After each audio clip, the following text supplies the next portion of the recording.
Mini screen പ്രേക്ഷകർക്ക് പരിചിതയായി മാറിയ താരമാണ് ശ്രീകുട്ടി. അഭിനയ മേഖലയിൽ അത്ര സജീവമല്ലെങ്കിലും വ്ളോഗിലൂടെയായി വിശേഷങ്ങളെല്ലാം പങ്കുവയ്ക്കുന്നുണ്ട് ശ്രീകുട്ടി. ഓട്ടോഗ്രാഫ് പരമ്പരയിൽ അഭിനയിച്ച സമയത്തായിരുന്നു ക്യാമറാമാനുമായി പ്രണയത്തിലായത്. തമാശയ്ക്ക് തുടങ്ങി പിന്നീടത് സീരിയസ് ആവുകയായിരുന്നു. വീട്ടുകാർ എതിർത്തുവെങ്കിലും വിവാഹിതരാവുകയായിരുന്നു ഇരുവരും. മകളായ വേദയും പ്രേക്ഷകർക്ക് പരിചിതയാണ്. വീട്ടിലെ കാര്യങ്ങളും യാത്രകളുമെല്ലാം ശ്രീകുട്ടി കാണിക്കാറുണ്ട്. അടുത്തിടെയായിരുന്നു ഓൺലൈൻ ബിസിനസ് തുടങ്ങിയത്. എല്ലാ കാര്യങ്ങളിലും പിന്തുണയ്ക്കുന്നവരുടെ സപ്പോർട്ട് ഇത്തവണയും കിട്ടുന്നുണ്ടെന്നും താരം വ്യക്തമാക്കിയിരുന്നു.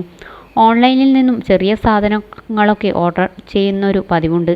ചെറിയ പൈസയാണെന്ന് കരുതി അവസാനം നോക്കുമ്പോഴായിരിക്കും ഞെട്ടുന്നത്. അങ്ങനെ കുറേ പൈസ പോകുന്നുണ്ട് കയ്യിൽ നിന്നും. ഇത്തവണ ഓർഡർ ചെയ്ത സാധനങ്ങളെക്കുറിച്ചും പുതിയ വ്ളോഗിൽ കാണിച്ചിരുന്നു. ചപ്പാത്തി മേക്കർ ഇത്തവണത്തെ ലിസ്റ്റിലുണ്ടായിരുന്നു. അത്രയും ആഗ്രഹിച്ച് വാങ്ങിയതായിരുന്നുവെങ്കിലും റിസൾട്ട് അത്ര നല്ലതായിരുന്നില്ല. വീഡിയോയിലൊക്കെ ചപ്പാത്തി പൊങ്ങി വരുന്നതൊക്കെ കണ്ടിട്ടുണ്ട്. ഇവിടെ ഞാൻ പ്രസ് ചെയ്തിട്ടും ഇത് പൊങ്ങുന്നത് കാണുന്നില്ല. ഇതാണെങ്കിൽ റിട്ടേൺ ഇല്ല, റീപ്ലേസ്മെൻറ്റ് മാത്രമേ ഉള്ളൂ. ഓർഡർ ചെയ്തപ്പോൾ അതും കൃത്യമായി നോക്കിയില്ല. മേടിക്കല്ലേ എന്ന് എല്ലാവരും പറഞ്ഞിട്ടും ഞാൻ കേട്ടില്ല. കറക്റ്റ് ഷേപ്പൊക്കെ കിട്ടുന്നുണ്ട്. പക്ഷേ വീഡിയോയിൽ കാണുന്നത് പോലെ പൊങ്ങാത്തത് എന്താണെന്നാണ് എൻ്റെ സംശയം. എന്തായാലും രണ്ടും കൽപ്പിച്ചാണ്. പൊങ്ങി വരാത്തതിലായിരുന്നു ആശങ്ക. ഇനി ഇപ്പോൾ ഇങ്ങനെയൊക്കെ കഴിച്ചാൽ മതി. ചപ്പാത്തി നല്ല സോഫ്റ്റാണ്. പൊങ്ങി വരാൻ വല്ല ട്രിക്കും കാണുമായിരിക്കും.